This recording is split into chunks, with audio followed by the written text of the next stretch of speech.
Bon Seigneur, nous te glorifions, car la Bible dit qu'il n'y a aucun testament qui a force de loi tant que la mort du testateur n'a pas été constatée. Tu as été constaté, Seigneur, que tu es le seul qui est mort et qui a rendu la tombe vide jusqu'à aujourd'hui pour les siècles des siècles. Amen. Alors c'est pour cela que nous nous appuyons sur toi, sur cette ordonnance, l'alliance que tu as contractée avec nous. Par ton propre sang, Seigneur, car tu es l'auteur éternel du pardon par rapport à ton sang versé, Seigneur. C'est toi qui es rentré un jour, Seigneur, dans le tabernacle céleste et tu as traversé, pénétré une fois pour toutes le lieu très saint, car tu es devenu le souverain sacrificateur, juré au siècle des siècles par Dieu le Père lui-même. Et il a dit, ça ne repentira point, car tu as haï l'iniquité et tu as aimé la justice. C'est pour cela, Seigneur, c'est par ton sang, Seigneur, que tu as fait l'aspersion dans les cieux et tu le fais chaque jour dans nos vies, sur notre conscience, mon Dieu, afin que nos cœurs soient purifiés, Seigneur. Aujourd'hui, Seigneur, encore, tu nous as amenés dans ce lieu, afin que tu puisses, Seigneur, non seulement par ton sang, purifier notre conscience, rendre nos cœurs purs devant toi, mais également, par ta parole, nous purger, Seigneur, de toutes les caractéristiques, Seigneur, cachées encore dans ce train de ce monde. Qu'il y ait encore, Seigneur, avec nous, cachées dans nos cœurs. C'est pour cela, Seigneur, que ta grâce repose sur chacun de nous dans ce lieu. Afin que ta parole encore, qui est le conseiller, et qui sera encore guidé, opéré, Seigneur, par ton esprit, Seigneur, dans sa souveraineté. Alors nous nous réjouissons déjà, Seigneur, car nous sommes à la bonne place ce matin pour recevoir, Seigneur, tes délices éternelles que tu as renouvelées dans ce lieu ce matin pour chacun de nous, afin que nous nous approprions et nous comblons, Seigneur, sortis comblés ce matin. Père éternel, que ton onction repose sur moi ce matin, afin que ta parole, Seigneur, vienne de ton esprit et soit orientée dans chaque heure ce matin. Que ta parole soit proclamée, qu'il guérit les cœurs, qu'il guérit les âmes, Seigneur, car tu n'as cessé d'envoyer ta parole, afin qu'elle ait son opération pour guérir et délivrer. Nous remettons, Seigneur, ce lieu sous la couverture de ton sang, et que tout esprit qui pourrait s'élever contre ton autorité de ta parole ce matin soit chassé dans ce lieu au nom de Jésus-Christ. Je chasse et je lis tout esprit de distraction et de sommeil dans ce lieu ce matin également au nom de Jésus-Christ. Seigneur, sois glorifié, sois béni, Père, par rapport au nom de notre Rédempteur Jésus-Christ. Amen. Amen. Asseyez-vous, frères et sœurs.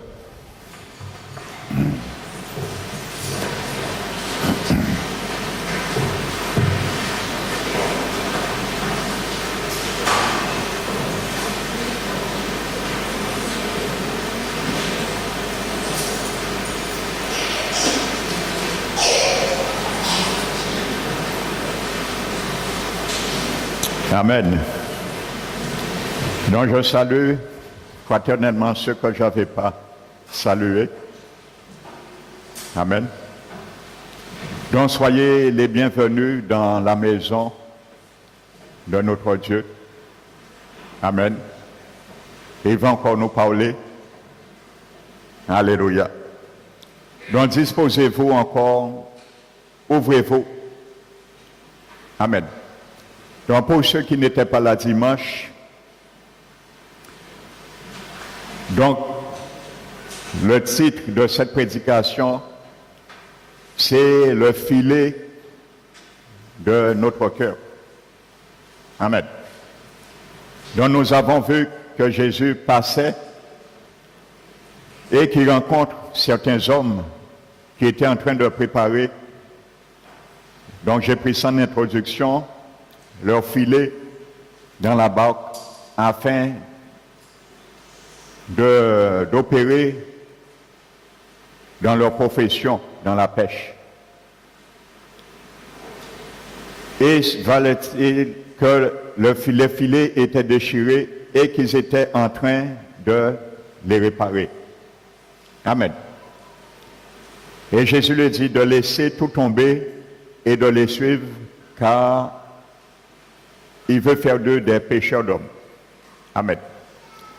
Et c'est pour cela, j'ai dit que je ne vais pas m'étendre, la prédication est enregistrée. Bon, pour ceux qui n'étaient pas là, vous pouvez la voir gratuitement. Donc je disais que Dieu nous montre que pour que nous puissions être des pêcheurs d'hommes, pour aller pêcher, ramener ceux qui sont perdus dans son royaume, nous devons aussi réparer notre filet. Amen. Qui est notre cœur. Alléluia. Donc c'est pour cela, la prédication a été axée sur le cœur. Amen. Donc ce sera encore aujourd'hui un exercice et un enseignement méticuleux pour toi, mon frère, ma soeur, pour moi. Car tu vas comprendre beaucoup de choses que beaucoup dans le peuple de Dieu ne comprennent pas, qui les agitent, manquent de connaissance de cette réalité. Donc ce sera vraiment instructif pour chacun de nous.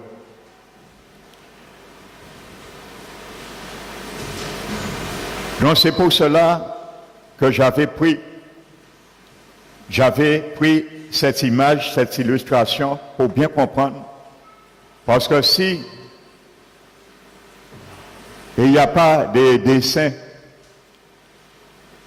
pour un peu étayer, élucider ce thème, ce sera difficile à saisir. Alléluia. Donc ce matin, je vais continuer. Je vais reprendre avant d'effacer, comme je vous l'avais dit. Je n'ai fait qu'esquisser la réalité du cœur. Mais ce matin, nous allons encore reproduire l'image, mais pas à pas, comme je vous l'avais dit. Alléluia. Donc j'expliquais que l'homme, nous savons, est constitué du corps avec 3 cercles concentriques que j'ai faits. L'âme, avec ses diverses parties, et l'esprit humain. Alléluia. Donc je vais tout effacer. Et nous allons le reproduire ce dessin avec des versets à l'appui. Amen. Donc soyez attentifs. Donc si tu n'as pas l'habitude de chercher rapidement les versets, prends note des versets et tu vas les vérifier chez toi. Parce qu'il y a beaucoup de versets que nous allons fouiller ce matin afin que nous ne puissions pas nous arrêter trop souvent. Amen. Donc je vais reproduire ces 3 cercles.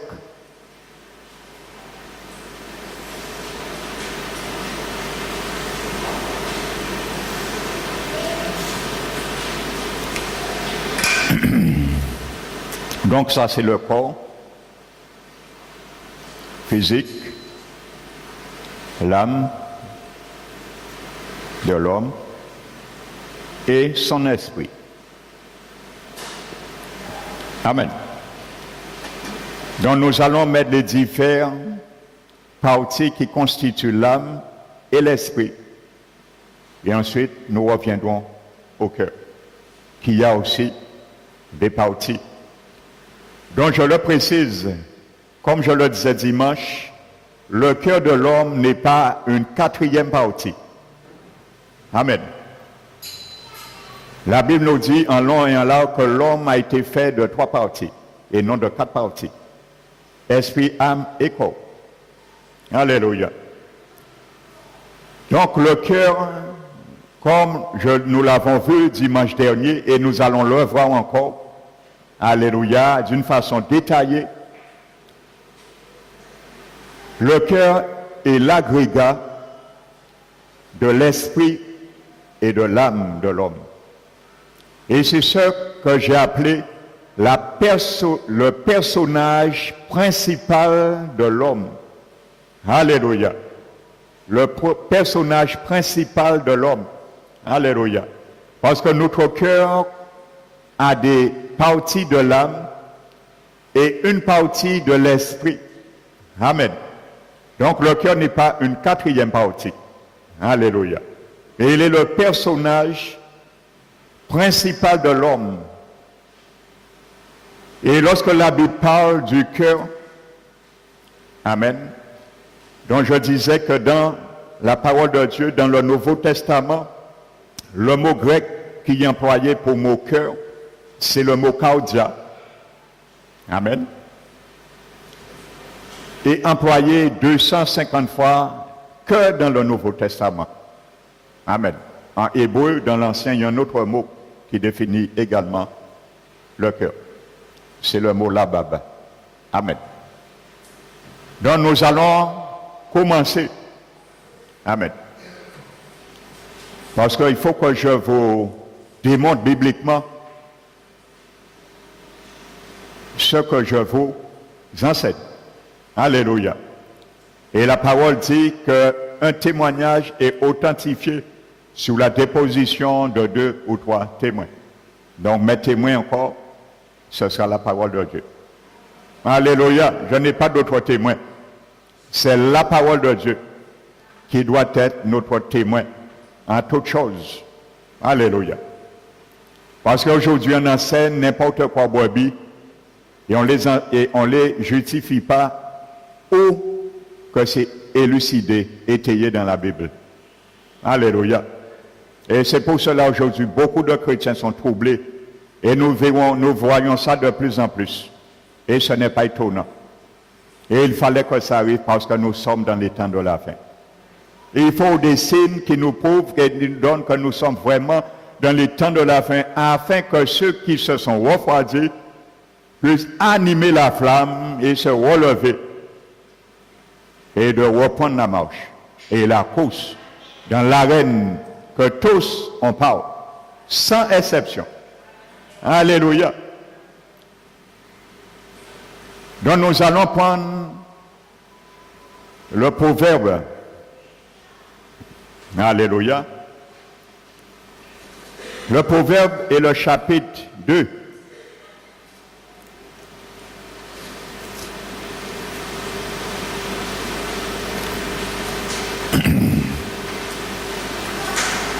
La parole de Dieu nous dit,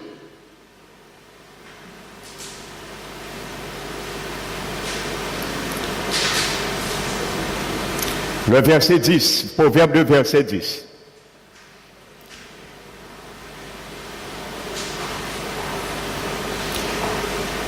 Car la sagesse viendra dans ton cœur. Amen. Et la connaissance fera les délices de ton âme. Amen. Nous sommes d'accord là. Le cœur et l'âme, c'est 2 choses différentes. Amen. La Bible parle de cœur et de l'âme. Comme je vous dis, c'est un enseignement qui ne sera pas facile à saisir. Alors tu dois être attentif et éveillé. Amen. Parce que le cœur n'est pas l'âme. C'est 2 choses différentes. Le cœur n'est pas une 4e partie du corps, mais le personnage principal de l'homme qui regroupe des parties de l'âme et de l'esprit humain. Alléluia. Et nous allons le comprendre pourquoi le Seigneur a donné à l'homme un cœur. Alléluia. Vous savez, bien souvent nous parlons de l'esprit, l'âme et le corps, très peu du cœur. Mais tu vas bien comprendre pourquoi le Seigneur a fait l'homme avec un cœur. Et je le précise que le mot cœur, que je vous ai précisé, cardia, dans la Bible, ne fait pas mention du cœur physique, la pompe. C'est pas ça. La Bible parle de l'épartie psychologique du cœur et non de la pompe physique qui bat. Alléluia. C'est sa partie psychologique que je suis en train de m'entretenir avec vous. La partie psychologique du cœur. Amen. Donc la Bible précise bien. Amen. La sagesse viendra dans ton cœur et la connaissance sera les délices de ton âme. Amen. Donc nous voyons déjà un premier, nous ne parlons pas maintenant du cœur, nous sommes maintenant sur l'âme. Je m'entretiens avec vous l'âme, les parties de l'âme maintenant. Nous allons laisser le corps, parce que le corps n'est pas important pour cet enseignement. Alléluia. Donc ce qui est important pour nous, c'est l'âme, l'esprit et le cœur. Alléluia. Donc ce verset suggère que l'âme a besoin de connaissances et stipule que nous devons connaître dans notre âme. Alléluia. Un premier point. Donc la connaissance dans notre âme vient de notre intelligence. Amen. Donc nous avons vu un premier point, l'intelligence. Amen. Nous allons effacer âme.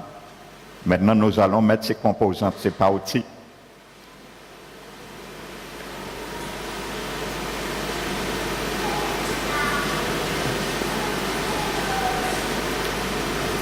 Donc, l'intelligence, première partie qui constitue l'âme de l'homme, l'intelligence, alléluia, ou l'entendement. Amen. Prenons le livre de Job en arrière. Le chapitre 7, verset 15.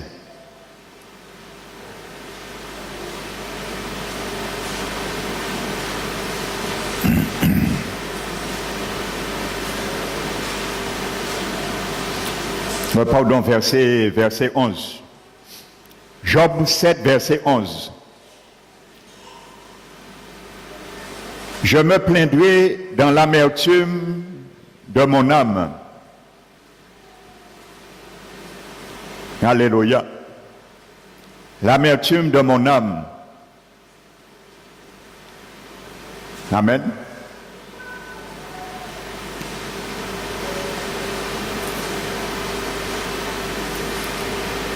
Verset, l'amertume de mon âme. Je me plaindrai dans l'amertume de mon âme. Et regardez plus juste en haut, je parlerai dans l'angoisse de mon cœur.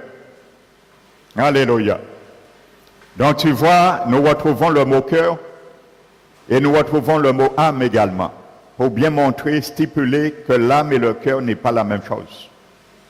Alléluia. Donc Job dit, il se plaindrait dans l'amertume de son âme. Prenons le chapitre 6 de Job. Et au verset 7.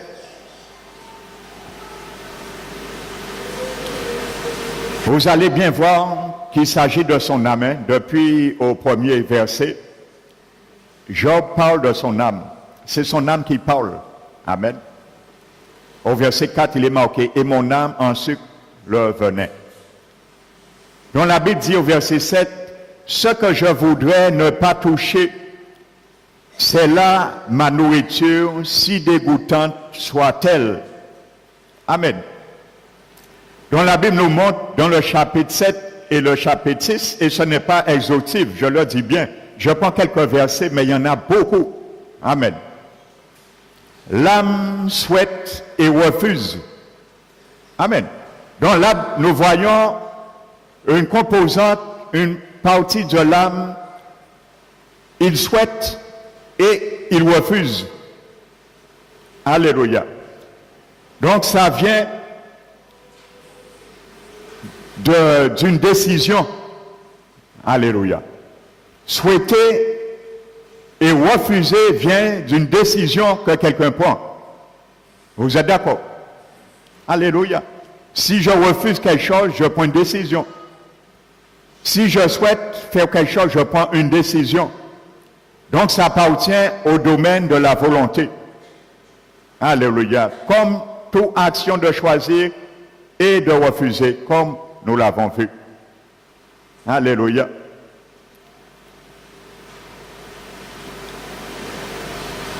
Donc ça vient de la volition, la volonté. Et la Bible parle toujours de l'âme. Donc, deuxième partie de l'âme, la volonté.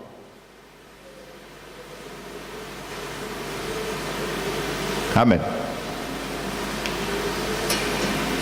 Donc nous avons vu une composante de l'âme, l'intelligence, la volonté, deuxième partie. Amen. Nous allons prendre encore un verset qui parle de la volonté.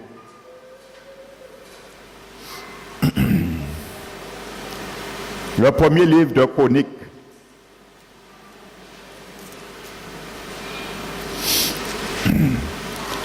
Le premier livre de Chroniques, le chapitre 22.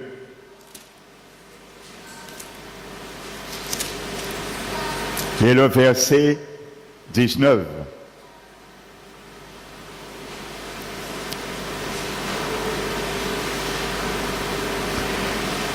La Bible dit, appliquez maintenant votre cœur et votre âme à chercher l'Éternel.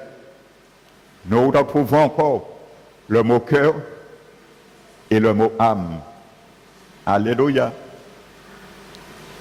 Votre cœur et votre âme à chercher l'Éternel. Vous savez, quand Jésus avait dit d'aimer Dieu de tout notre cœur, vous allez comprendre pourquoi le Seigneur a employé ce mot de tout votre cœur.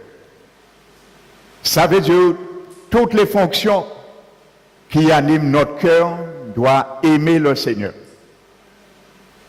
Alléluia. Les fonctions de l'âme que nous sommes en train de voir et la fonction de l'esprit également qui fait partie de la composante du cœur.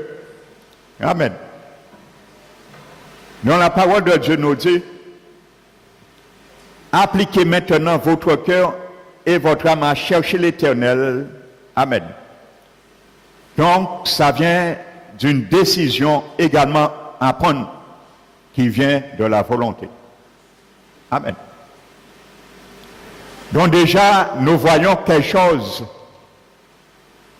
Amen. Le cœur et l'âme possèdent la volition. Déjà dans ce verset, ça étaye déjà un des versets nous allons voir. Le cœur a une fonction de la volonté et aussi notre âme a cette même fonction, la volonté. Amen. Mais direz-vous pourquoi Dieu a mis les mêmes fonctions dans notre âme et les mêmes fonctions dans notre cœur? Nous allons voir plus loin. Alléluia. Parce que tu vas voir que nous pouvons jamais aimer le Seigneur avec notre esprit. Nous ne pourrons jamais aimer le Seigneur avec notre corps. Nous ne pourrons jamais aimer le Seigneur avec notre âme, mais uniquement avec notre cœur. Nous allons voir que notre esprit humain est le lieu avec qui nous pouvons toucher l'Éternel et le connaître. Mais le cœur ne peut pas toucher le Seigneur. Il ne peut que l'aimer. Et tu vas comprendre, si tu n'aimes pas le Seigneur, tu ne pourras jamais le toucher avec ton esprit. Alléluia. Et ton âme, c'est la partie de la réflexion.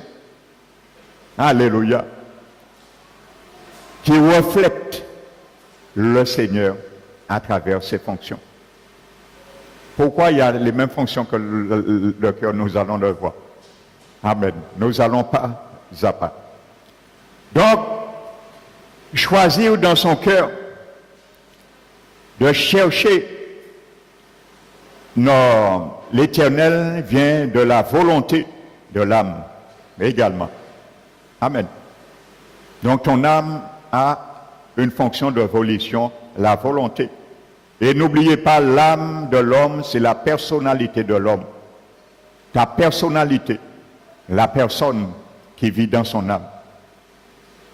Alléluia. Et maintenant, dans le livre de Nombres, notez, chapitre 30, 10 fois il est question de se lier par un engagement. Dans le livre de Nombres, vous allez voir, la Bible demande de se lier avec un engagement. Quand tu as accepté le Seigneur un jour, je l'ai accepté, tu t'es lié à un engagement pour l'éternité. Alléluia. Tu as signé un CDE, un contrat à durée éternelle avec Jésus-Christ de Nazareth.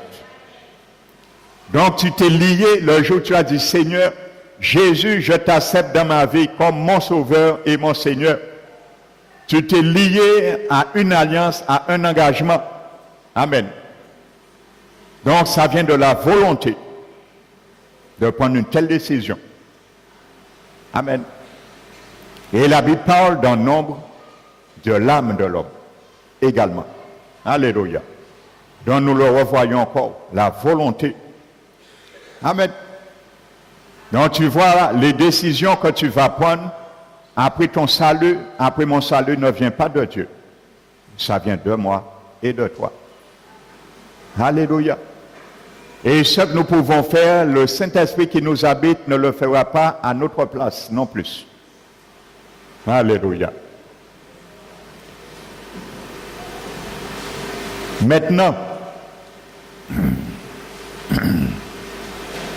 nous allons voir maintenant la troisième partie. Je précise que ces versets ne sont pas exhaustifs.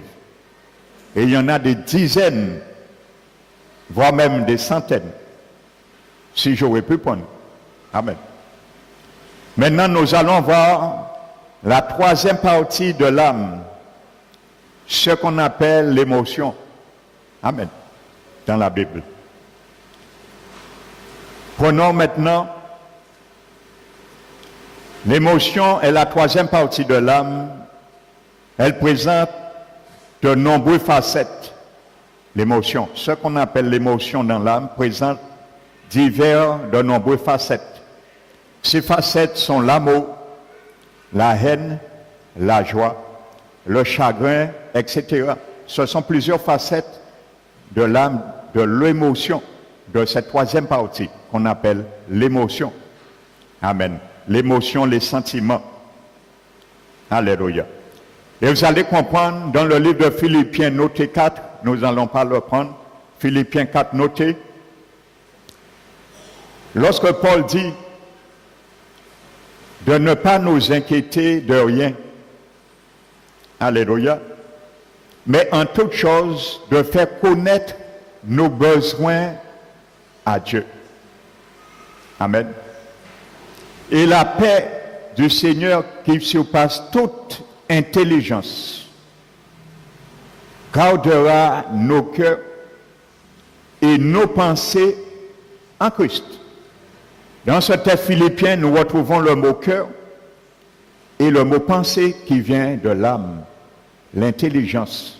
La paix de Dieu qui surpasse toute intelligence, une des fonctions de l'âme, amen, gardera nos pensées qui viennent toujours de notre intelligence et aussi nos cœurs en Christ.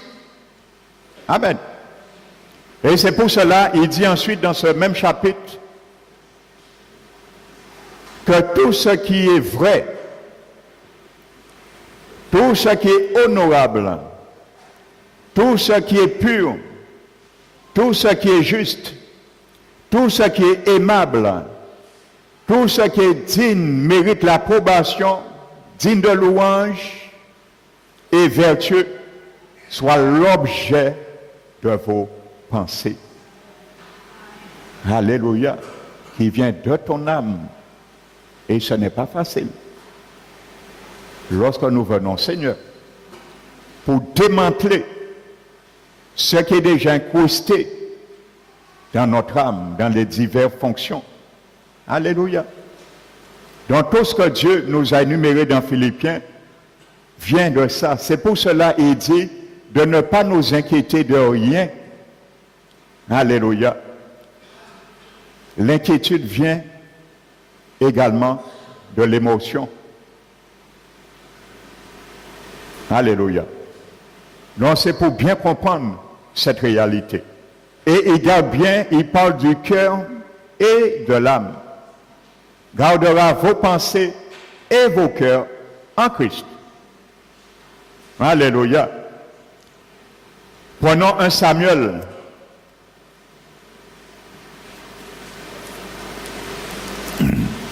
Nous sommes maintenant à la troisième partie, l'émotion. Prenons 1 Samuel chapitre 18.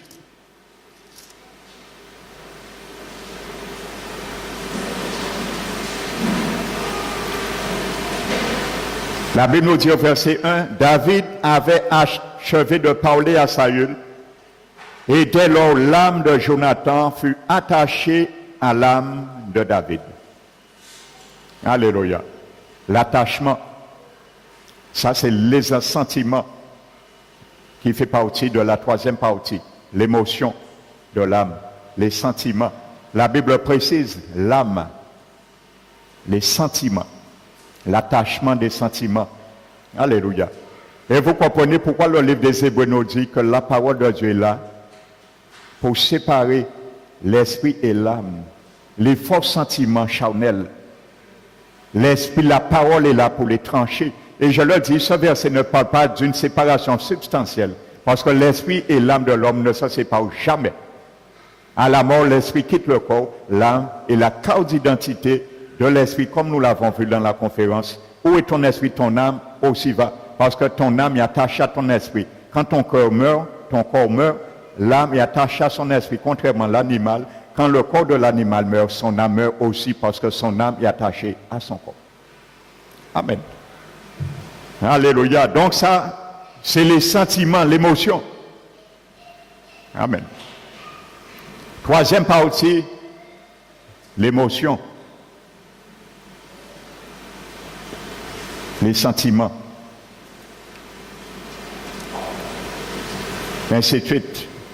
Ça, c'est une des facettes de l'émotion de l'âme. Les sentiments. Amen. Donc nous avons vu une facette. Alléluia.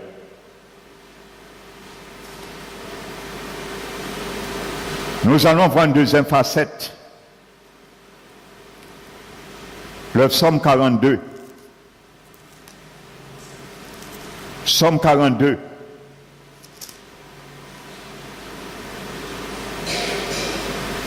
Verset 2. Comme une biche soupire après des courants d'eau, ainsi mon âme soupire après toi. Ô Dieu, mon âme a soif de Dieu, du Dieu vivant. Alléluia. Amen. Donc, une autre facette de l'émotion. Alléluia. Mon âme.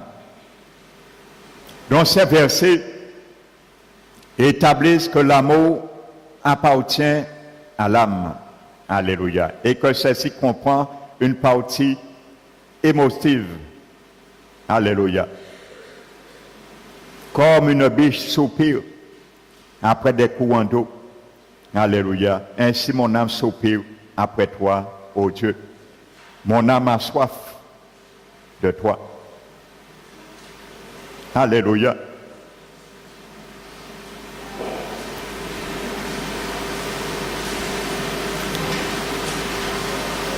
Le psaume 107, verset 18.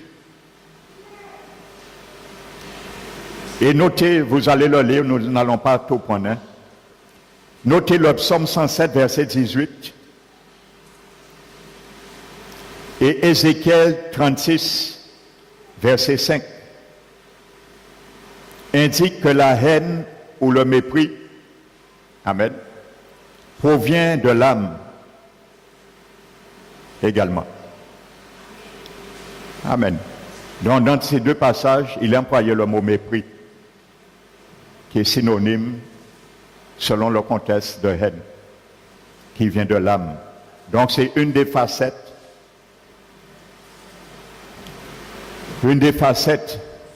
de l'émotion. Psaume 107, verset 18, Ézéchiel 36, verset 5. Psaume 107, verset 18, Ézéchiel 36, verset 5. Donc, c'est une des facettes de l'âme également. Alléluia. Vous allez comprendre quelque chose. Ça va paraître un peu paradoxal, mais comprenons quelque chose. Hein? Comme nous le savons, pour ceux qui ne le savent pas, vous allez le savoir, connaître maintenant. Quand Dieu nous donne son Esprit Saint, nous l'avons vu déjà, l'Esprit de Dieu habite notre esprit humain. Amen. Dieu met la vie éternelle et sa nature divine dans notre esprit. Amen. N'oubliez pas la définition de la vie éternelle. Qui peut me le dire? Quelle est la définition de la vie éternelle? Vous allez dire, c'est bien, c'est la vie éternelle. Non, ce n'est pas ça. Qui peut me dire la définition biblique de la vie éternelle? Jésus qui l'a dit. Jésus qui a donné la définition. Jésus a dit, la vie éternelle, c'est qu'ils te connaissent, Père, le vrai Dieu, et toi, celui que tu as envoyé moi. Amen. La vie éternelle, c'est ramener notre esprit avec, nous allons voir les fonctions qui étaient atrophiées, en communion, contact avec Dieu. Alléluia. Mais en réalité, comprenons bien quelque chose, ça paraît un peu paradoxal, mais c'est une réalité. Mais en réalité, notre esprit ayant la nature divine, elle, en lui, étant maintenant retirer nos fonctions qui étaient coupées de Dieu, sorties dans le coma, nous allons voir les fonctions. Maintenant, au cours de nos vies, doit chercher à sauver notre âme. Amen. Et notre âme sera sauvée comment?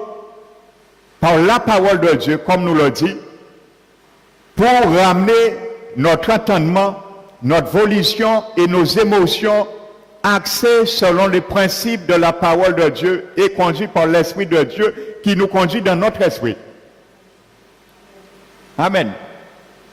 Donc tu comprends quelque chose? Quand nous méditons bien la parole, nous comprenons que c'est notre âme, en définitive, qui sauvera notre esprit. Alléluia. Parce que si ton âme reste sans cesse désobéissant, le jour que nous mourrons, notre âme n'est pas sauvée. À ce moment, notre esprit ne peut pas être sauvé non plus. Alléluia. Il faut bien comprendre ça et saisir ce phénomène, ce principe. Notre âme est en train d'être sauvée pour que notre corps soit sauvé également. Et c'est ce qu'on appelle le salut. Amen. Le salut, en définitive, n'est pas la vie éternelle que Dieu a mis dans notre esprit. Parce que si notre âme n'est pas sauvée, nous perdons notre salut éternel. Le salut de Dieu, c'est sauver notre esprit, notre âme et notre corps. C'est ce que la Bible appelle le salut. Alléluia. Alors lorsqu'on dit certains chrétiens, une fois tu es né de nouveau, tu es sauvé. Non, tu n'es pas sauvé. Tu es sauvé Tu es en train d'être sauvé pour être sauvé. Alléluia. La vie éternelle est déposée dans ton esprit pour sauver ton âme. Et ça se fait tous les jours de notre vie, afin que ton corps soit sauvé un jour. Alléluia. Ces trois phénomènes s'appellent le salut. Alléluia. C'est pour cela la Bible dit que Jésus, il est venu une fois porter le péché de beaucoup d'hommes, reviendra une deuxième fois sans péché, mais pour apparaître à tous ceux qui l'attendent pour leur salut. Amen. Pourquoi tu attends Jésus pour ton salut si tu l'avais déjà donné dans ton esprit? Alléluia. C'est ce qu'on appelle le salut. Ton esprit est sauvé, ton âme est sauvée et ton corps est sauvé. Et ça se fait le jour de l'arrivée, à la ligne d'arrivée. Tous ceux qui sont tombés, et spirituellement, ils ont eu des crampes spirituelles, ils n'ont pas pu se lever pour achever la course, ils perdront leur salut. Parce que ça, le salut, tu l'as à la ligne d'arrivée. Alléluia. Et je vous apprends rien parce qu'il y a des millions de chrétiens qui ont déjà perdu leur salut au moment où je vous parle. Des chrétiens nés de nouveau, baptisés dans l'Esprit Saint. Ils ont déjà perdu leur salut. Alors toi qui es vivant encore, tu as le sceau de vie, glorifier le Seigneur pour ne pas perdre ton salut. Alléluia. Et si on t'avait enseigné l'inverse, rejette ça. Parce que tu risques d'amener ton âme à la perdition. Si on te dit tu es déjà sauvé, tu peux faire ce que tu veux. Alléluia. Amen. Nous devons nous appliquer à affermir notre vocation et notre élection, comme Pierre l'a dit. Donc nous continuons, c'est une parenthèse. Amen. Donc j'avais cité le psaume 107, 18 et Ézéchiel 36, verset 5. Alléluia. Donc nous avons vu ces trois parties de notre âme maintenant. L'intelligence, l'entendement, la volonté ou la volition, les émotions avec plusieurs facettes. Amen. Maintenant, nous allons venir à notre esprit humain.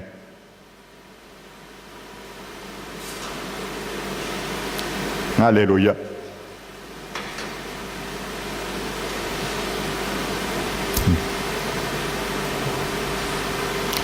Notre esprit humain maintenant, et avec ses fonctions. Donc lorsqu'on parle de la conscience, amen, parce que c'est une des fonctions de l'esprit humain, lorsqu'on parle de la conscience, c'est aisé à comprendre, car elle nous est familière. Donc une de ses fonctions de la conscience consiste à distinguer le bien du mal. Ça, tout le monde le sait. En définition, bien sûr. Mais bien souvent, pas aussi bien pratique. Alléluia. Parce que la Bible dit bien qu'il y a ceux qui appellent le mal bien et le bien mal. Alléluia. C'est ce qui est arrivé au jardin d'Éden. Amen. Ève a appelé le mal bien et le bien mal. Comment? Dieu lui avait dit de ne pas toucher l'arbre, ou du moins Dieu avait dit à Adam de ne pas toucher l'arbre de la connaissance du bien et du mal, et Adam a transmis cette information à Ève. Alléluia. Donc la Bible dit, elle regarde l'arbre. Mais vous savez, quand Dieu avait dit ça, l'arbre de la connaissance du bien et du mal était toujours beau à voir. Amen. C'est un arbre qui était beau à voir. Et Adam et Ève voyaient toujours cet arbre beau à voir. Alléluia. Mais lorsque le serpent est venu, le diable a fait un coup de sorcellerie. C'est ce qu'on appelle la sorcellerie. La sorcellerie a commencé au jardin d'Éden. Ce n'est pas aujourd'hui la sorcellerie existe. La sorcellerie existe au jardin d'Éden. Le diable a utilisé un animal pour porter un message. C'est ça la sorcellerie. Amen. À travers le serpent, le diable a parlé. Alléluia. Ce qu'on appelle la nécromancie a commencé au jardin d'Éden. C'est exactement ce que les gars des affaires font. Alléluia. Donc, la Bible dit, lorsque Ève, après avoir entendu et cru au message du serpent, non seulement elle a vu ce qui était toujours bien, en regardant l'arbre de la connaissance du bien et du mal qui était beau à voir, le fruit et l'arbre, mais elle a vu quelque chose d'autre. Pourquoi? Parce qu'il y a eu la convoitise des yeux, la convoitise de la chair et l'orgueil de la vie, qui est trois composantes de la chair que Dieu nous dit de ne pas de combattre sans cesse, parce que c'est ça qui fait la guerre à notre âme. Vous voyez, qui fait la guerre à notre âme. Alléluia. Par les compassions du Seigneur, frère, je vous demande de vous abstenir des convoitises mondaines, parce que c'est elles qui font la guerre à notre âme, l'intelligence. Ça fait la guerre à l'âme d'Ève. L'intelligence. Amen. La convoitise des yeux, et ça fait la guerre à sa volition. Elle a réfléchi avec sa volonté, sa intelligence, son âme, et elle a pris une décision avec sa volonté, l'âme. Elle a vu quelque chose d'autre, que non seulement l'arbre était beau à voir, mais était précieux pour ouvrir l'intelligence. Bon Dieu, pas jamais dit ça. Bon Dieu, pas jamais dit à Adam ni Ève qu'elle est précieux pour ouvrir l'intelligence. C'est lorsqu'elle a cru au mensonge, automatiquement, il y a la convoitise installée et elle a interprété selon elle et selon l'intelligence adamique. Elle a interprété d'elle-même que c'est précieux pour ouvrir l'intelligence. Elle a appelé le bien mal et elle a chuté. Alléluia. Donc, pour revenir à la conscience est une fonction qui consiste à distinguer le bien du mal.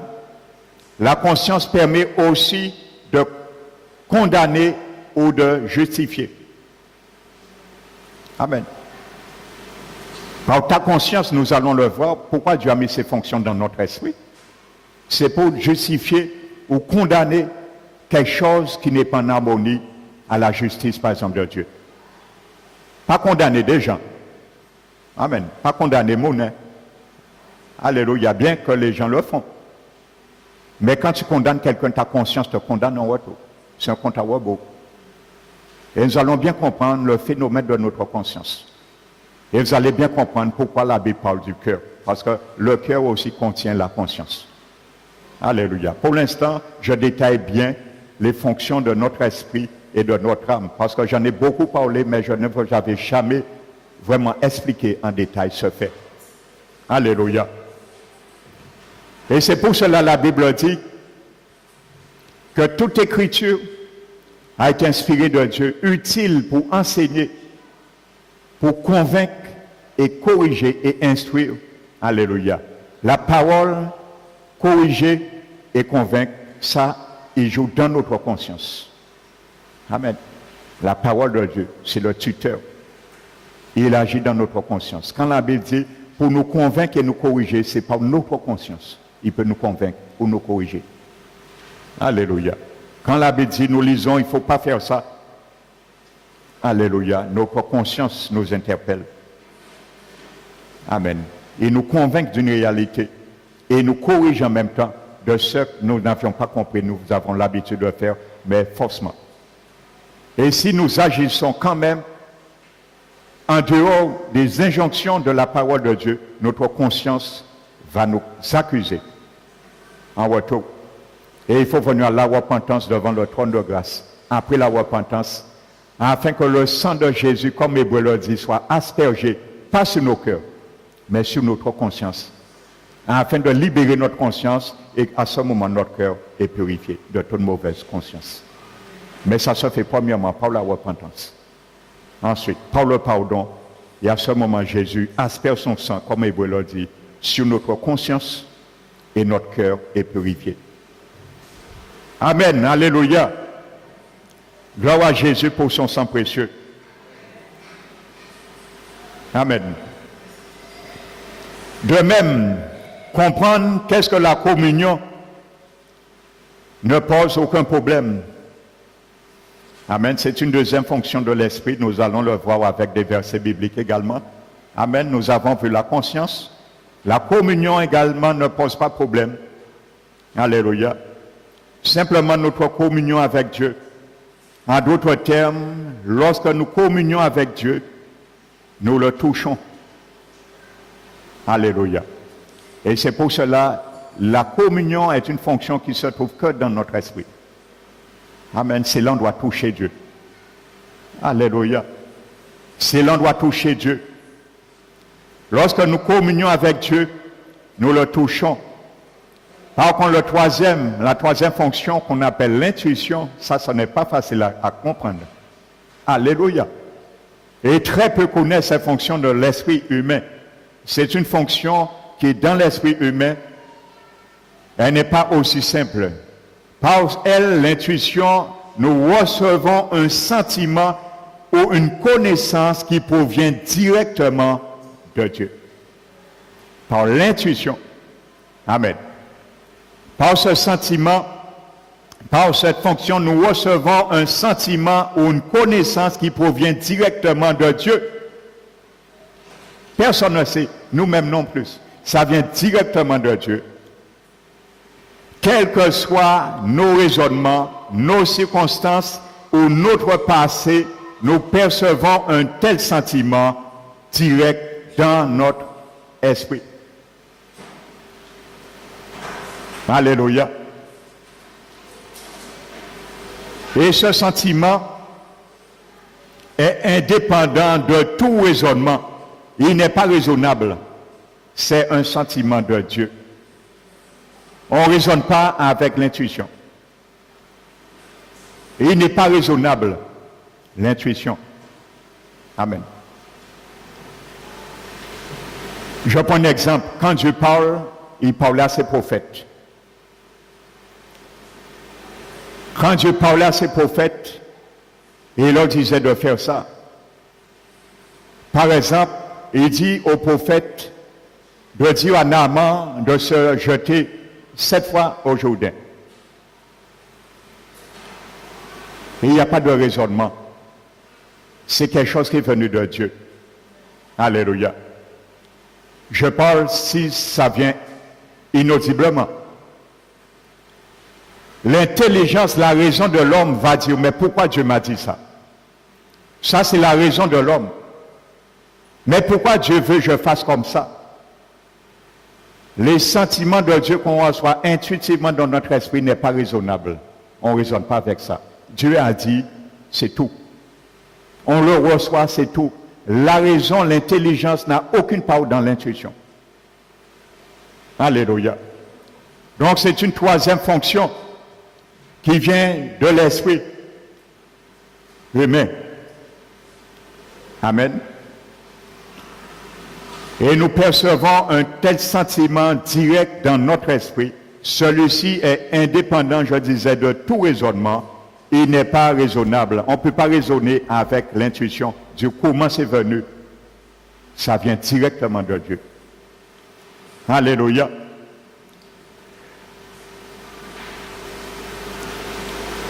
C'est le sentiment de Dieu et la connaissance qui est de Dieu, un principe que nous appelons l'intuition de notre esprit, dont nous allons maintenant le prouver par les Écritures et que cette fonction habite bien l'esprit de l'homme.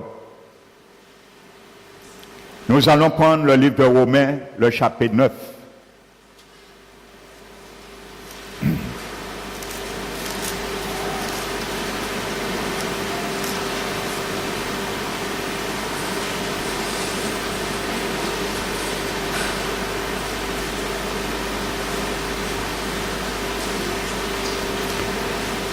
Verset 1.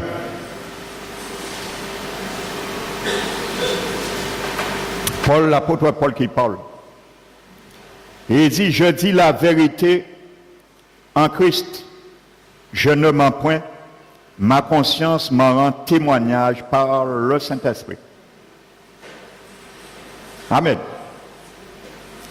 Paul dit sa conscience lui rend témoignage qui ne ment point par le Saint-Esprit. Alléluia. Je précise, la Bible dit que quand Dieu nous donne son Esprit Saint, il met son Esprit Saint dans notre esprit, mais il répand son amour dans nos cœurs. Et ce n'est pas un hasard. Alléluia. Dans nos cœurs.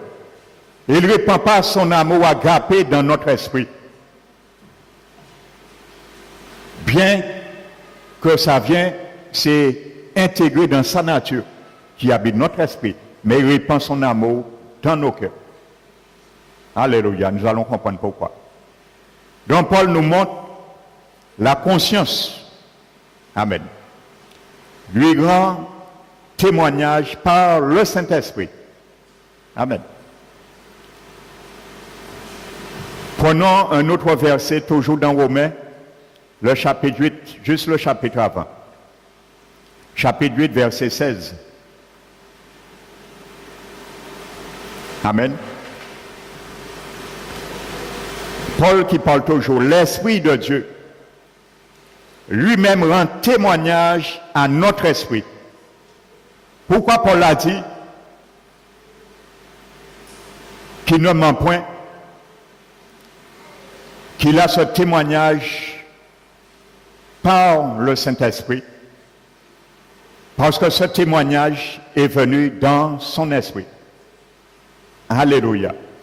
L'Esprit lui-même rend témoignage à notre esprit que nous sommes enfants de Dieu. Alléluia. Dans le témoignage que Paul dit par le Saint-Esprit, il a reçu dans son esprit. Alléluia. La conscience. Amen.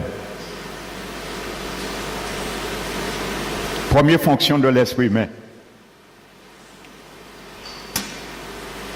L'esprit lui-même rend témoignage à notre esprit. Alléluia. Que nous sommes enfants de Dieu. Alléluia. Notre conscience réalise ce fait. Amen. Si nous sommes dans l'obéissance, notre conscience nous atteste vraiment dans notre esprit que nous sommes vraiment enfants de Dieu. Parce que la Bible dit dans l'épître de Jean, celui qui marche dans les ténèbres est du diable. Si tu marches dans les ténèbres, dans la désobéissance, dans le péché volontairement, l'Esprit de Dieu ne va jamais convaincre à ton esprit que tu es enfant de Dieu. Il va te culpabiliser. Que repens-toi parce que tu es à côté de l'adversaire. Alléluia. Donc Paul l'a dit, sa conscience. Amen. Dans l'esprit. Donc ça réside dans l'esprit humain. Ça veut dire d'un côté, le Saint-Esprit rend témoignage à notre esprit, alors que dans l'autre côté, notre conscience rend témoignage par le Saint-Esprit. Alléluia. Donc ces passages démontrent que la conscience est une fonction de notre esprit. Alléluia. Nous allons prendre un autre verset qui vous parle bien que c'est une fonction de l'esprit, la conscience. Paul toujours qui parle. Prenons 1 Corinthiens 5. 1 Corinthiens chapitre 5.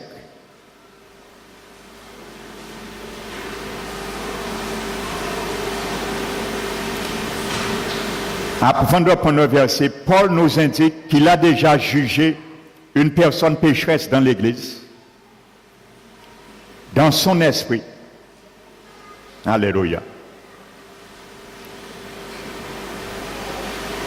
1 Corinthiens 5, verset 3.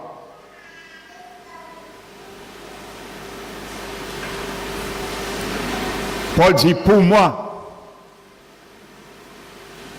absent de corps, ça veut dire il n'est pas présent physiquement le jour de la décision prise, absent de corps.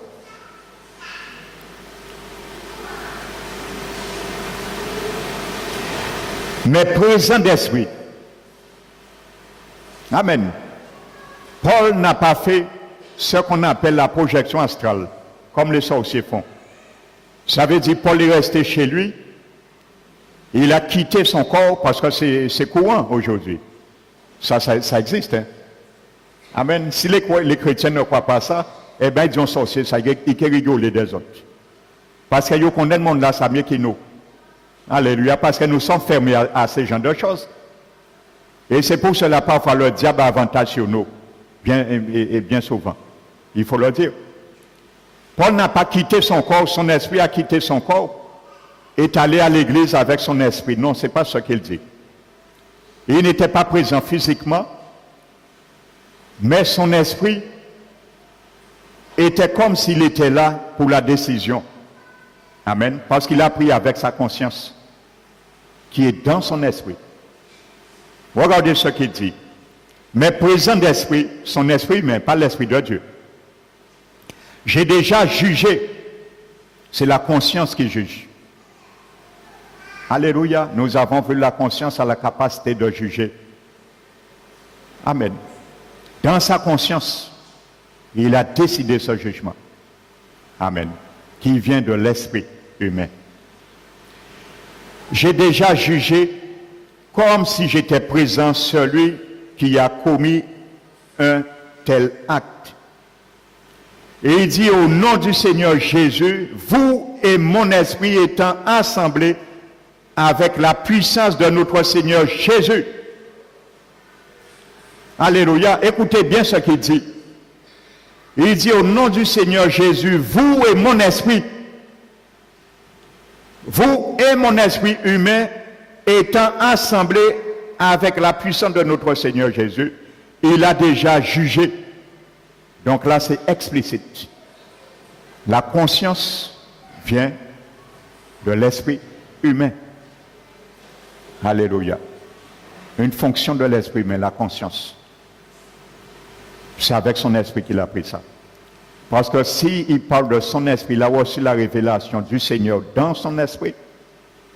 Amen. Alléluia. Donc, une des fonctions de notre esprit humain, c'est la conscience. Alléluia. Et ça, c'est capital, c'est la fonction la plus importante.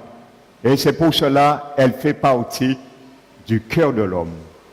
La conscience, c'est dans aussi le cœur de l'homme. Bien que le cœur n'est pas une quatrième partie. Alléluia. Lorsque nous rendons un jugement, soit vous condamnez, soit vous justifiez. Ça vient de la conscience. Amen. Alléluia. De tels actes sont propres à la conscience. Et ici, Paul précise qu'il juge dans son esprit, ce qui confirme que la faculté de condamner ou de justifier appartient à l'esprit humain. Alléluia.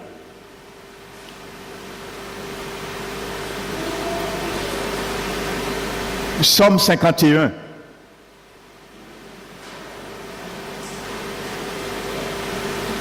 Verset 12.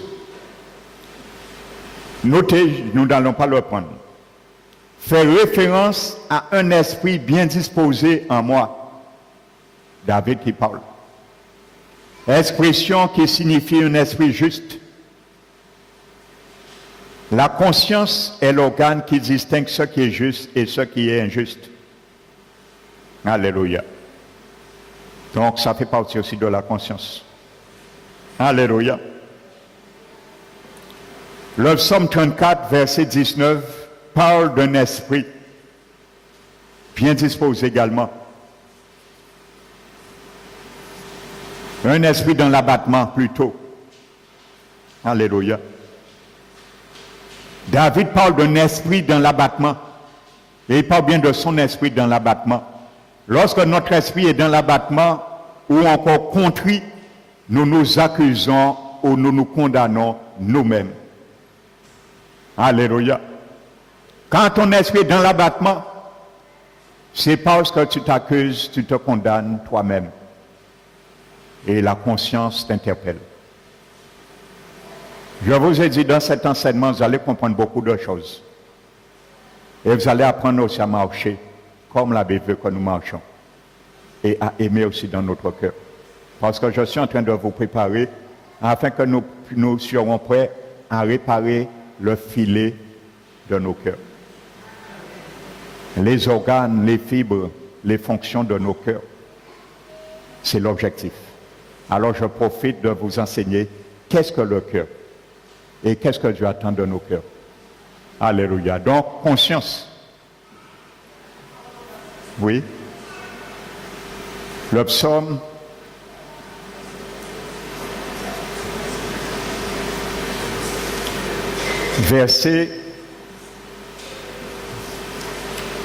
le psaume 34, verset 19.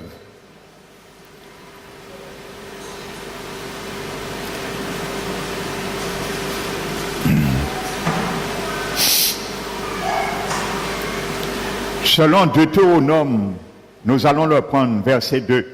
Prenons le livre de Deutéronome. Chapitre 2 et verset 30.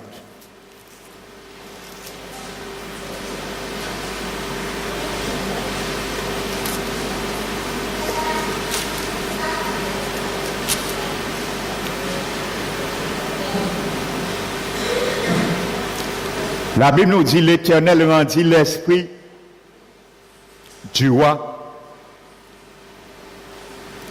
Sion inflexible et endurci son cœur. Vous voyez, la Bible parle de l'esprit et il parle du cœur. L'esprit et le cœur n'est pas la même chose. Et encore une chose, nous retrouvons la conscience de l'esprit et également la conscience du cœur. Alléluia. La Bible nous dit, mais Sion, roi de Heshbon, ne voulut point nous laisser passer chez lui, car l'Éternel, ton Dieu, rendit son esprit inflexible et endurcit son cœur, afin de le livrer entre tes mains, comme tu le vois aujourd'hui. Alléluia. Quand ton esprit devient inflexible, c'est parce que ton cœur est endurci. Et quand ton cœur est endurci, c'est parce que ton esprit est malade. Il est inflexible à l'égard du Saint-Esprit qui te conduit ou à l'égard de la parole qui nous parle. Alléluia. Quand quelqu'un endurcit son cœur, c'est parce que son esprit est inflexible.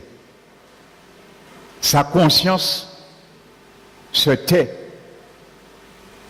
ou son cœur se tait au sentiment de sa conscience. Alléluia. Et beaucoup de chrétiens ont fermé leur cœur au sentiment de leur conscience qui les interpellait et ils ont fait naufrage. Ils ont dérouté.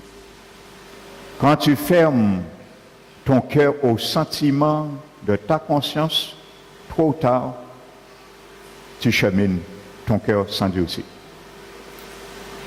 Et tu reprends le chemin du retour dans le monde. Amen. Donc, la Bible nous parle là, c'est-à-dire sa conscience devient endurcie. Lorsque nous rejetons le sentiment donné par notre conscience, notre esprit devient flexible. Alors ne rejetons pas incessamment les sentiments de notre conscience. Quand notre conscience nous dit tu as tort, accepte que tu as tort devant Dieu. Alléluia. Et repens-toi. Parce que si tu dis oui, j'ai pas tort Seigneur, non, je sais, je fais comme ça, selon moi, non. Ta conscience te dit tu as tort, admets tu as tort, parce que ton cœur devient endurci. Et lorsque le cœur devient endurci, l'esprit ne peut plus nous parler parce que le cœur est endurci. Quand l'esprit interpelle les sentiments de notre conscience pour nous détourner du mal, lorsque le cœur devient endurci, l'esprit ne parle plus à ce cœur. Ou du moins dans notre conscience. Il ne nous parle plus parce que c'est endurci. Il ne peut pas faire rien encore. Et malheureusement, Dieu ne viole pas la vie, la décision du chrétien. Heureusement. Parce que Dieu était forcé nous entrer hors volonté nous des forces en royaume. Non. Il donne des préceptes. Et comme Paul a dit dans Thessaloniciens aux chrétiens, et il a dit ceux qui refusent les préceptes qui venaient de lui ne rejettent pas un homme, mais rejettent Dieu lui-même. Et il y a beaucoup qui rejettent les enseignements qui sont donnés ici, je le dis. Mais vous ne rejetez pas le pasteur Emmanuel. Paul l'a dit, ne rejette pas un homme, mais rejette Dieu lui-même. Parce que le jour où notre cœur est en Dieu aussi, notre esprit est devenu inflexible à la souveraineté, sous la seigneurie du Saint-Esprit, c'est grave, frères et sœurs. C'est là nous avons crié le mal mal. Nous avons dit, mais non, je n'ai pas voulu dire ça. Ce n'est pas ça que j'ai voulu faire, ce n'est pas ça que j'ai voulu dire. Parce que l'esprit a nous commencé à devenir inflexible. Et qui nous a commencé à tendre à l'endurcissement. Pour ne pas admettre, on commente, on spécule. Mais avec Dieu, il n'y a pas ça. Dieu est le oui et l'amen.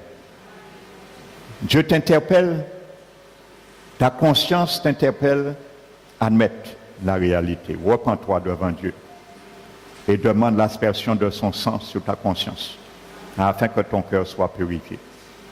Et reprendre la cause, c'est la communion avec lui. Vous savez qu'est-ce qui coupe la communion avec Dieu? Un chrétien? Le péché. Le péché nous sépare de la communion avec Dieu. Il y a un obstacle. Qu'est-ce qui rétablit la communion avec Dieu? La repentance. C'est très simple. Un chrétien pêche, les yeux de Dieu sont trop purs pour voir le mal. Et il y a un obstacle qui apparaît. La communion avec Dieu et nous est coupée. Et quand je dis avec Dieu, il est coupé avec l'esprit aussi qui est en nous. Comment rétablir le contact? La communion momentanément qui est coupée, la repentance. Alléluia. Demandez pardon, se repentir. Jésus l'efface. Il prend son sang, il asperge sur notre conscience. Notre conscience est purifiée, la charge qui pesait sur nous est retirée. À ce moment, nos cœurs sont purifiés et la paix s'installe. Et nous avons le témoignage du Saint-Esprit dans notre esprit que l'Éternel a retiré l'obstacle. Alléluia. C'est comme ça tu sais si ton cœur est en paix ou pas. Alléluia. Lorsque vous voyez un chrétien qui est troublé sans cesse, qui est amer, il y a un gros problème dans son esprit et dans son cœur. Vous savez, certains ne sont pas obligés de venir me dire je suis ça. Vous savez, avec un discernement spirituel, on sait qui est qui. Hein? Alléluia. Vous savez, parfois j'écoute simplement. Mais l'Esprit de Dieu, par sa parole, m'a déjà donné les arguments sur certaines personnes. Alléluia. Vous savez, il y a quelqu'un qui est venu se donner au Seigneur. Depuis le premier jour, il est venu vers moi dans la conférence, m'a parlé, j'ai vu cet homme est faux. Je ne lui ai pas dit. Il a accepté le Seigneur, mais j'ai vu qu'il était faux. Il a accepté le Seigneur. Alléluia. Et ça a été confirmé. Amen. Alléluia. Mais malheureusement, on trompe un homme, on ne trompe pas Dieu. Ça, détournez ça, retirez ça dans votre tête. On trompe un homme, on ne trompe pas Dieu. Hein. Alléluia. Peut-être on loge à essayer tromper le pasteur Emmanuel, ou tromper le pasteur Emmanuel, son nom, mais pas tromper Dieu. À travers les cours à travers les baptêmes d'eau aussi. Et il y a certains aussi qui ont fait le baptême d'eau, ils ont suivi les cours. Mais ils ont suivi les cours en conception à eux. Ils ont dit de toute façon, en j'ai baptisé catholique, alors si vous avez proposé un autre baptême, il y en a en plus, puis il fait moins du mal. Mais en fond, il y a toujours qui garde des baptêmes catholiques en moins pérennier. Eh bien, le jour où tu viens, tu as trompé le pasteur Emmanuel. Tu t'inscris, il t'a immergé. Mais le jour où tu es immergé, tu es sorti dans l'eau, tu es sorti aussi secte. Ta conscience est restée telle que tu avais avant d'immerger. Parce que la Bible dit le baptême, c'est un engagement d'une bonne conscience. Si ta conscience avant d'être immergée te disait, en Jacques catholique baptisé, moi un peu touche à baptême là ça, alors moi pas un fait, en cap en deuxième baptême, ta conscience reste la même parce que c'est un engagement d'une bonne conscience envers Dieu. Comme ta conscience était mauvaise, elle reste mauvaise, qu'on te baptise ou pas, ça ne change rien.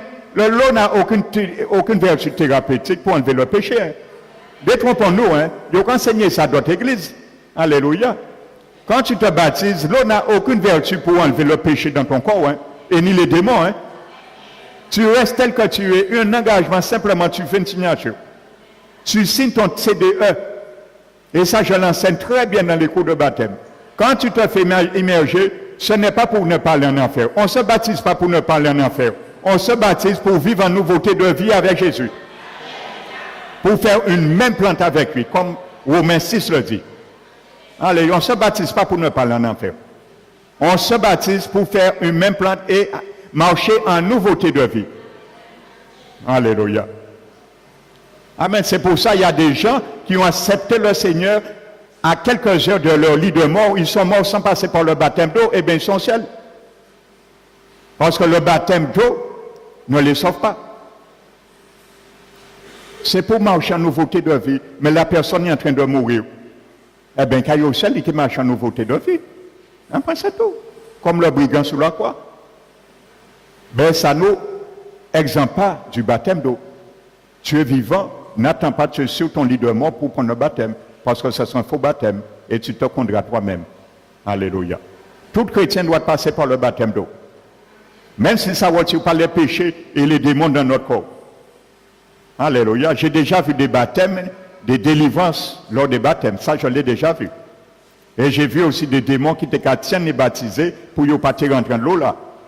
J'ai eu à faire aussi et confronter certains esprits qui tenaient captifs les baptisés pour ne pas rentrer dans l'eau là. J'ai dû prendre position et chasser ces démons pour ne pas rentrer dans l'eau là aussi. Alors Dieu fait grâce aussi. J'ai vu des miracles se faire par l'immersion, mais ça c'est par rapport à l'obéissance du cœur du baptisé. Alléluia. Amen. Dieu fait grâce comme il veut. Amen. Donc nous étions dans Deutéronome, dont je disais, et nous l'avons pris. Alléluia. Donc, lorsque nous rejetons le sentiment donné par notre conscience, notre esprit devient inflexible. Alléluia.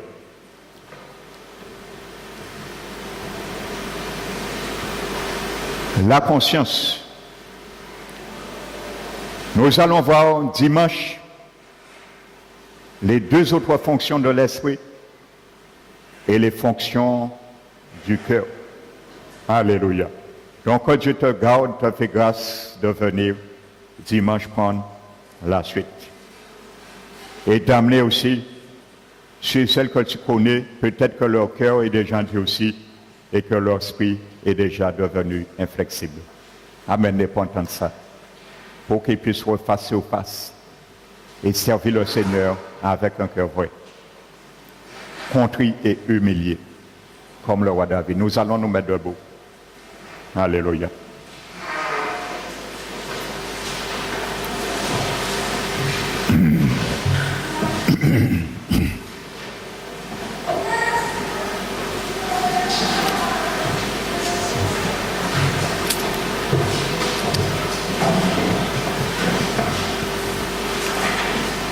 Fermons les yeux. Père éternel, notre Dieu et notre Père, nous nous inclinons, nous prosternons nos cœurs devant toi. Merci Seigneur pour la grâce qui était sur ta parole. Car tu as communiqué et fait rentrer cette grâce dans le cœur de chacun de nous ici présents. Seigneur, tu nous as montré dans ta parole ce qui constitue notre être tout entier, car tu veux nous amener, Seigneur, à comprendre, à connaître et à interpréter la nature de notre cœur, ce que tu as mis dans l'homme. Seigneur, merci mon Dieu. Merci pour l'exhortation dans ta parole, car elle est là pour convaincre, pour corriger, dans ta justice, afin que l'homme de Dieu soit prompt et parfait à toute bonne œuvre, car nous avons des œuvres à accomplir pour toi. Tu les as déjà préparées pour nous, individuellement avant la fondation du monde. Alors tu attends pour te réjouir de ces œuvres, que nous les mettions chaque jour, chaque instant, chaque circonstance dans notre vie. Merci mon Dieu. Merci Seigneur de nous donner le moyen d'acquisition et de demeurer, de cheminer chaque jour avec toi dans la crainte. La crainte que tu nous demandes, qui vient de toi, est la haine du mal, Seigneur. Seigneur, merci mon Dieu. Aujourd'hui, Seigneur, tu nous as touché du doigt sur notre conscience, mon Dieu. Alors ma prière pour chacun de nous dans ce lieu, ma prière pour chacun de nous qui n'est pas venu aujourd'hui, ne pouvant pas dans ce lieu, que tu puisses vraiment, Seigneur, fortifier, rehausser, rendre une conscience pure à l'égard de ton peuple, chacun de nos seigneurs, afin que lorsque ton Esprit Saint nous parle, Seigneur, car il nous parlera toujours, car tu es un Dieu qui aime parler, Seigneur. Tu nous parles pour notre vie. Tu nous parles en nous corrigeant, Seigneur. Et tu nous parles aussi pour nous avertir d'une façon ou d'une autre. Alors c'est pour cela, parfois nous ne prenons point égard. Et tu nous interpelles dans notre conscience, Seigneur. Par ton esprit, que ma prière, Seigneur, que tous ceux et celles, non seulement dans cette église, parole qui restaure, mais dans chaque église en Guadeloupe, Seigneur, que parmi ton peuple, tous ceux et celles, les jeunes, les aînés, les hommes, les femmes, qui ont déjà endurci leur cœur, fermé leur cœur au sentiment de la conscience que tu les interpelles, puissent, Seigneur, venir à toi, dans le pardon, la repentance, afin que tout obstacle soit ôté, Seigneur, et que tu puisses, Seigneur, encore les orienter, les conduire, Seigneur, dans tes verts pâturages, dans les eaux paisibles, afin qu'ils reposent avec toi, toujours dans ton séjour éternel, le séjour de paix, de sérénité, car tu veux nous rendre heureux, tu veux bénir ton peuple. Alors c'est pour cela, Seigneur, nous te donnons, Seigneur, rendez-vous encore pour venir t'entendre dimanche prochain, Seigneur. Garde-nous, Seigneur. Enlève tout obstacle, tout piège de l'adversaire qui a déjà proclamé pour préparer, Seigneur, nous les démantelons déjà au nom de Jésus. Tout ce qui retenait captif les pensées, l'intelligence, notre âme, Seigneur, notre esprit, soit brisé au nom de Jésus. Nous les rendons captifs au nom de Jésus-Christ de Nazareth. Sois béni, Père. Que ton sang, Seigneur, soit aspergé ce matin sur la conscience de chacun de nous et sur tous ceux et celles qui ne sont pas venus, mais par ta grâce et ta grande miséricorde, qu'ils soient également l'objet de ta bénédiction que tu nous as donnée aujourd'hui. Sois glorifié, Père, sois élevé, Père, Dans le nom de notre Seigneur Jésus-Christ. Amen. Amen. Nous allons remercier maintenant.